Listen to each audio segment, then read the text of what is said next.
तो मैं आपको ये बता रहा था कि ये जब स्पेन से लोग लोग पहुंचते हैं ना वेस्ट इंडीज के, हम्म, वहां पे जब एक आइलैंड पे ये गए, वहां पे बहुत ज्यादा सोना था, गोल्ड जो है वहां से निकलता था नीचे से। और वहां के हम्म, गोल्ड को तो कुछ समझते नहीं थे, वो अबंडेंटली अवेलेबल था वहां। ठीक है। तो इन्होंने हम्म, अपने वो लोग बड़े हैरान हुए कि ये कौन सी मखलूक आ गई हमारे यहाँ। वो भी कहते थे एक कि उनको ना ये कोलंबस और इसके साथियों से स्मेल आती थी उन लोगों को। तो वो जब हम्म, पास बैठते थे ना, तो वो अपने पास वो को खुशबू सी लगा के ना जलाते थे, कोई लकड़ी सी खुशबूदार। तो वो कहते थे आप लोगों के पास बैठा नहीं जाता, ये जो अंग्रेज यानी ये स्पेनिश लोग वहां पे गए थे, क्योंकि हम्म, इनसे उनको स्मेल आती थी। बहरहाल ये एक भी स्टोरी मौजूद है। लेकिन एक चीज इन्होंने ना उन लोगों को, ये जो दूरबीनें हैं, कोई ग्लासेस हैं, और ये छोटी मोटी डिवाइसेस इनके पास थी। कपड़े भी उन्होंने करीब देखे पहली दफा, बल्कि शुरू में समझते थे इनकी स्किन है, वो समझते थे हाँ। और कोई क्रीचर है। कुछ ने समझा ये गॉड्स हैं। कुछ आइलैंड पे गए तो लोग सजदे में गिर गए, उन्होंने कहा हमारे मत कुछ जहाज से नीचे उतरेगा खुदा। सर पी के याद आ रहा है ये सुन हाँ, के। बिल्कुल ये सच में होता रहा है सितारी पीत। ये सच हिस्ट्री है, वो फैंटेसी से भी ज्यादा हैरान कौन है, कभी आप पढ़ें तो। हम्म, आपको ये बताना चाहता हूँ, इन्होंने स्पेन के जो लोग हैं ना, इन्होंने पता नहीं 20 के 6 जहाज हैं क्या, 20 है, मुझे क्वांटिटी याद नहीं, सोने के भरे शिप्स हम्म, लोड किए और स्पेन वापस लेके आए। तो स्पेन को उन्होंने बहुत ज्यादा अमीर कर दिया था उस जमाने, उनके इस जो है एक्सप्लोरेशन में, क्योंकि इन लोग हम्म, सोने की कदर नहीं थी। और उनको तो आइडिया भी नहीं था कि ये जो गोल्ड चीज है, ये तो यूरोप में तो बहुत इसकी डिमांड है, और एक और हम्म, दुनिया पूरी इंसानों की। तो इंसान कटे हुए थे पुराने जमाने में, वहां गए, या जैसे भी आइलैंड ड्रिफ्ट हो गए, अलग हो गए। युवाल नो हरारी की बुक आप पढ़ सकते हैं। बल्कि मैं आपको कहता हूं, अक्सर ये सेपियन आप पढ़ें, सेपियन बाय जी हर। सर। हम्म, ये बुक तो अगर आपने नहीं ना पढ़ी तो बहुत समझे लॉस किया हुआ है अभी तक आपने। सर जरूर। द सेपियन बाय युवाल नू हरारी, ये बुक आप लाजमी पढ़ें जितनी जल्दी हो सकता है। जी सर, बस इसके बाद इंशाल्लाह पहली बुक यही पढ़ूंगी। ये लाजमी पढ़ें, इससे आपको बहुत से सवालों के जवाब तारीखी तौर पे ना मिलेंगे।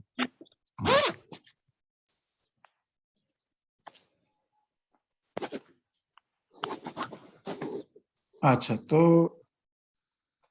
एक्चुअली तो प्रिंटिंग प्रेस पर ही अभी पहुंचे थे, तो बात जरा थोड़ी मैंने डाइवर्ट कर दी। जी सर। तो मकसद है कि आपको एक बड़ा व्यू दिया जाए। यस।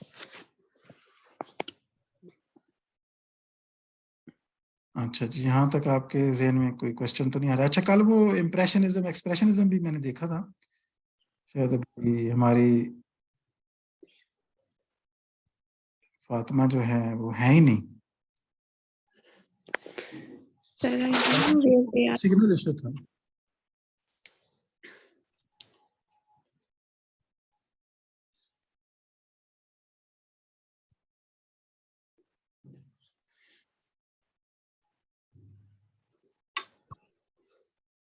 अच्छा, आगे थोड़ा सा चलें, इसको देख लेते हैं। जी सर।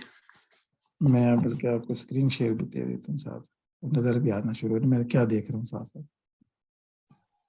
नहीं नहीं नहीं, ये तो सही है।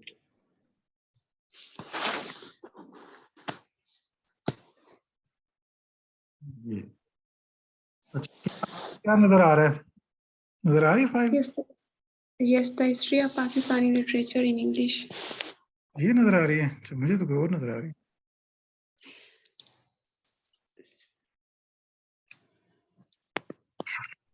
शायद ये दूसरी करनी थी मुझे शेयर। हम्म, ये भी नहीं है, ये तो कोई और है।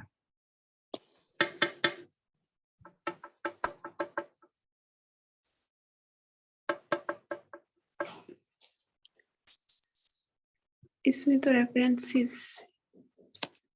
बस मैं ढूंढ रहा हूँ, ये काम नहीं कर रहा मेरा कर्सर जो है ना। एक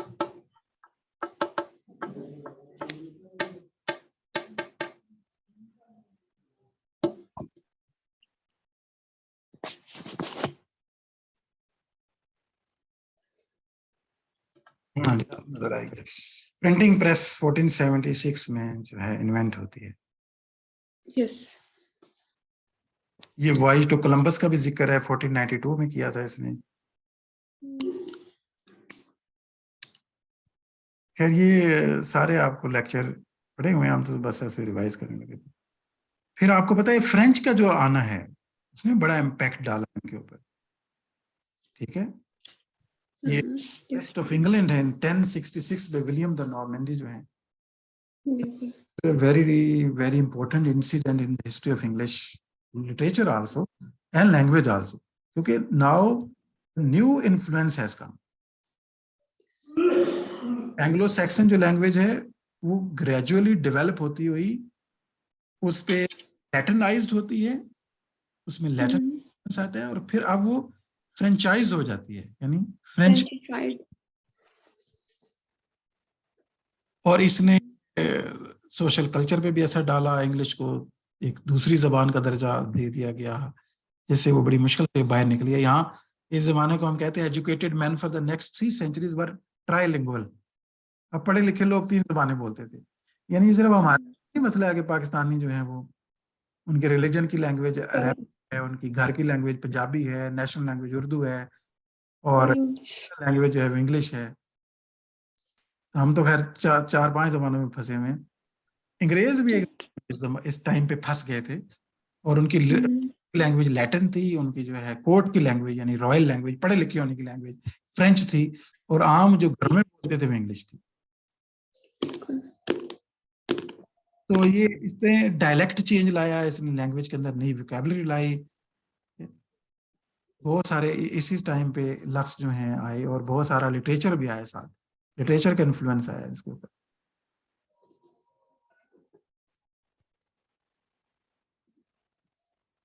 इसलिए जब आप वो मेरे ख्याल में पढ़ते हैं ना चौसर का, उसमें करेक्टर आपको नजर आता है, वो जो है नन होती है मेरे ख्याल में, नन का करेक्टर ना, जिसमें आर्टिफिशियल है, और she speaks French in style, उसमें कोई लाइन है इस तरह की ना, मुंह बना के जो है ना वो फ्रेंच बोलती है। तो फ्रेंच जो है ना बोलना, वो एक फैशन था, एक पढ़े लिखे होने की, एक एजुकेटेड, एक कल्चर्ड होने की निशानी थी। बिल्कुल likewise in Pakistan, if you speak English in a stylish way, considered as an educated and cultured person. And Urdu बोलते हैं तो चलो फिर एक और क्लास में आवाज है, पंजाबी बोलते हैं तो बिल्कुल ही नीचे चले जाते हैं, हत्ता कि लैंग्वेज है पंजाबी, लेकिन हमें इस कोई हम प्राउड नहीं फील करते पंजाबी के ऊपर, या अपनी लोकल जो लैंग्वेजेस हैं उनको हमने बुरी तरह से रिजेक्ट किया। खासतौर पर पंजाबियों ने पंजाबी का बुरा हाल किया, उर्दू को हमने प्रमोट किया और पंजाबी को बिल्कुल ही साइड पे लगा दिया। अब तो स्कूल में कॉलेज में सब्जेक्ट के तौर पे कोई लेता ही नहीं, पहली बात है ही नहीं स्कूल में, और यूनिवर्सिटी लेवल पे कोई एमए करना नहीं चाहता। सर है, आई हैव रेड 4 years। हमारे टाइम में थी, यस। पढ़ाई जाती है पंजाबी अभी भी मंडी बाबू? सर अब तो, sir when I was in school, matric में हम थे ना, स्टार्ट हुआ था, तो तब हम पहली क्लास थे, हमारा पहला बैच था जिनका स्कूल स्टार्ट हुआ था 10th में, 9th 10th में क्लासेस हुई थी। तो तब साइंस का कॉन्सेप्ट नहीं था, सिर्फ आर्ट्स के सब्जेक्ट पढ़ाए जाते थे।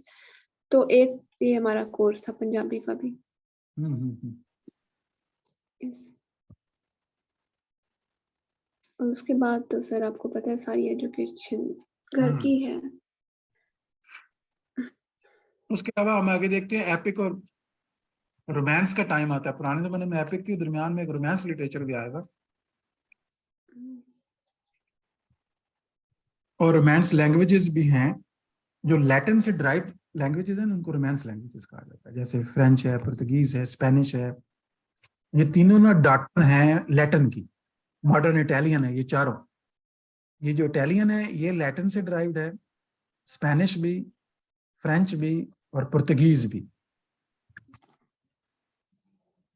इनको रोमांस लैंग्वेजेस भी कहा जाता है।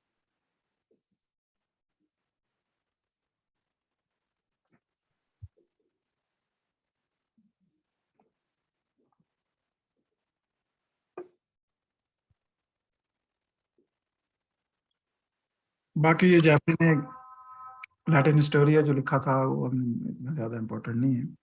मिडल एजेस में जो कल्चर था, जो फ्यूडलिज्म था, ये हमने पढ़ा था।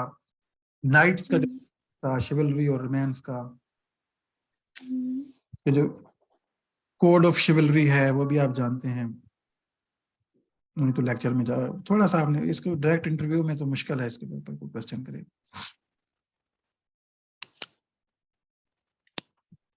मीडिएवल इंस्टीट्यूशन पे हमने पढ़ा था, लेकिन इसको भी इतना प्रोज लिखी गई।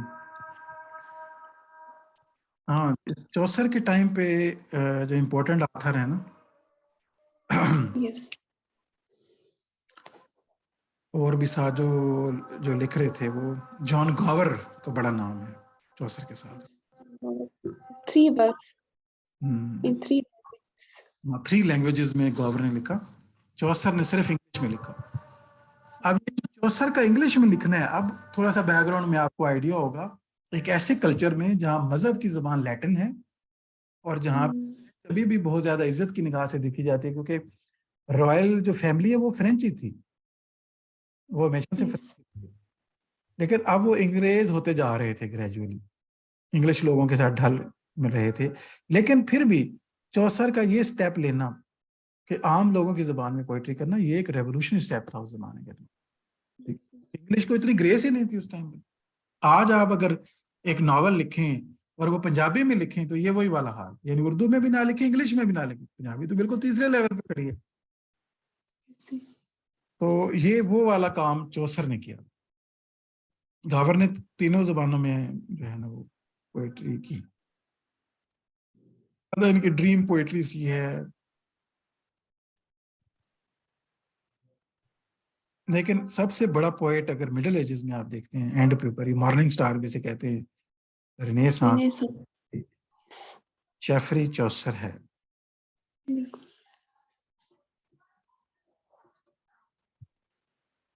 इनके जो हमें सबसे फेमस है वो तो आपके सिलेबस में है टू सम एक्सटेंट, लेकिन ये Throughout. के नाम भी हमें थोड़े बहुत पता होने चाहिए। The Remount of the Rose, The Book of the Duchess, The House of Fame, The Parliament of Fowls, Troilus and Cresside, Parliament, Palamon, The Legend of Good Women, and The Tales. जो काम किए हैं ऐसे poetical works हैं सारे इनके।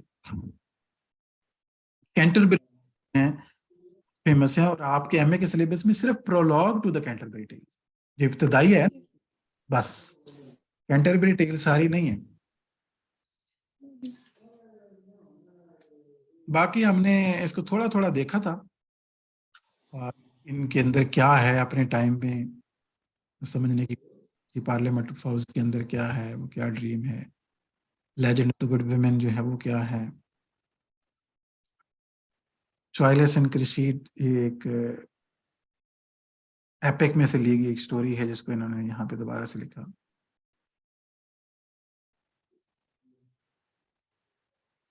सो Canterbury tales सबसे ज्यादा वो फेमस है, लेकिन अगर इंटरव्यू की तरफ जाएंगे तो वो इसी सूरत में कैंटरबरी टेल्स या चौसर पे आपसे सवाल किया जा सकता है, अगर आप इसको एक मानते हैं कि मैं इसको तैयार करके लाई हूँ, अच्छा जाए। आपका फेवरेट आथर अगर चौसर है, फिर तो हम डिटेल बनती है, एक एक वर्ड आपको समझना चाहिए फिर इसका। लेकिन कुछ छोटी मोटी चीजें इसमें आ सकती हैं। When the April with his shower suit, यहाँ से ही अपनी ओपनिंग करता है। इस ओपनिंग लाइन की क्या अहमियत हो सकती है? So basically, April was a season of spring in that, and it was the season of spring season is used for pilgrims. So he called it the soothing yes showers that with blessings of, we can say that.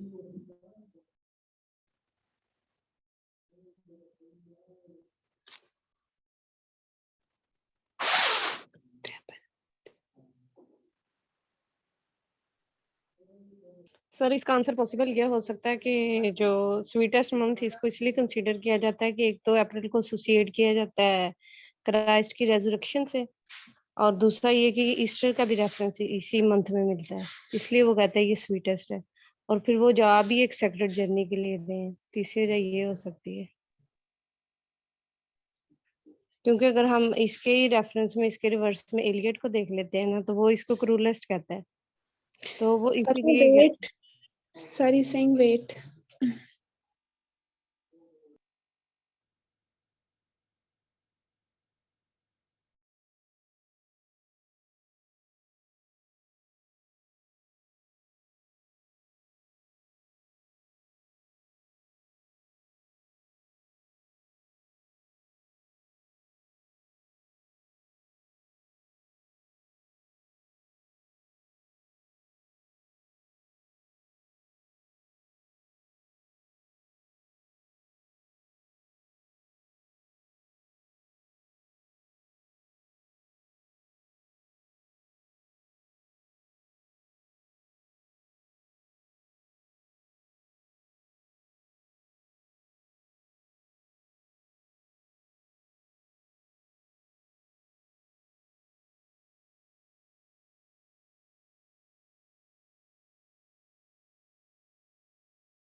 हाँ जी students, sorry वो call आ गई थी, मुझे उठ के जाना पड़ा। हेलो, आवाज आ रही मेरी? Yes sir. अच्छा, तो ये हमने पढ़ा है कुछ, मेरे ख्याल में फातिमा ने पहली बार पार्टिसिपेट किया, लेकिन मैं कॉल पे था, हल्की सी मुझे आवाज अपनी बोलने की। तो चलिए, आज के लिए इतना काफी है, मेरे ख्याल में आप भी थक गए होंगे, और कल हम हिस्ट्री को आगे फिर बढ़ाएंगे इंशाल्लाह। ठीक है, यस सर। और कोई क्वेश्चन तो नहीं है आपका? आखिरी कोई है, एक आधा मिनट, एनी क्वेश्चन जो आज हमने डिस्कस किया है, इसको समझने की कोशिश करें।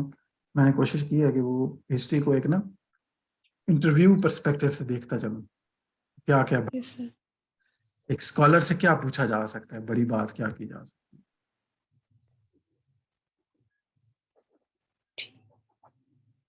हाँ सर जी, आज वाली रिकॉर्डिंग शेयर कर दीजिएगा, मुझे बीच में मेरी आवाज नहीं आती रही है काफी देर, मैं बोल रही थी वो। I will try my best, कोशिश करूंगा।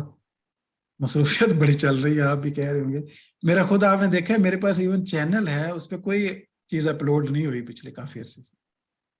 आपने देखा होगा, कोई कुछ हो नहीं पा रहा, क्योंकि ज्यादा टाइम जो है ना आपको, अब ये किया है ना, उसके बाद अभी एक कॉल आई है, आ रहा है मिलने के लिए, उसको मिलना है, उसके बाद क्या होगा कि वो पढ़ने का इतना ज्यादा काम पड़ा हुआ है। ट्यूसडे सर, पेपर है, लेकिन मैं, सर ये इंटरव्यू से फ्री हो के ना फिर मैं आपकी सारी वीडियोस को सेट करूंगी, फिर मसला उसको यही चैनल है पे। ना, आप लोगों में से कोई मेरे करीब नहीं है ना, जैसे अक्सर नजदीक होती, हमसाई होती, तो मैं इसको सारा डाटा ये वो अपलोड करती रहती सारा, या आप में से कोई भी कर सकता था, लेकिन अब मैं आपको भेजूं भी तो मेरे ख्याल में बहुत टाइम लगेगा उसके लिए, वो भेजी भी नहीं जा सकते कि आप अपलोड सर कर। कोई कोई प्रोसेस इसका निकाल लेंगे। हाँ, मेरे पास डाटा तो बड़ा पड़ा है, उस हद तक उसको कट किया जा सकता था, छोटे छोटे लेक्चर बनाए जा सकते हैं उसको तोड़ के, क्योंकि ये जो हम डिस्कशन कर रहे हैं ये बहुत लंबी है, घंटा घंटा कोई नहीं सुन सकता। आप बिल्कुल। या आप जैसा जिनका इंटरेस्ट है, जिनका लिटरेचर में इंटरेस्ट है, उनके लिए तो जो गोल्डन चीजें हैं, जिन्होंने बिल्कुल। जो एमए कर रहे हैं, एमफिल कर रहे हैं, या पीएचडी इवन कर रहे हैं, उनके लिए बड़ी जबरदस्त इंफॉर्मेशन है, और उनके लिए तो ये गोल्ड माइन है। लेकिन जो नॉन लिटरेरी लोग हैं, वो 5 मिनट की बात सुन लेंगे, 5 मिनट की, इसमें से अगर हम काट लें, तो हमें लेक्चर को ना, वो मुझे किसी ने मशवरा दिया, तो वो यूट्यूबर ही बेसिकली, उसने मेरे लेक्चर सुने हैं तजर्बे के तौर पे ना, वो बड़ा अच्छा, उसका चैनल बहुत अच्छा चलता है उसका खुद का।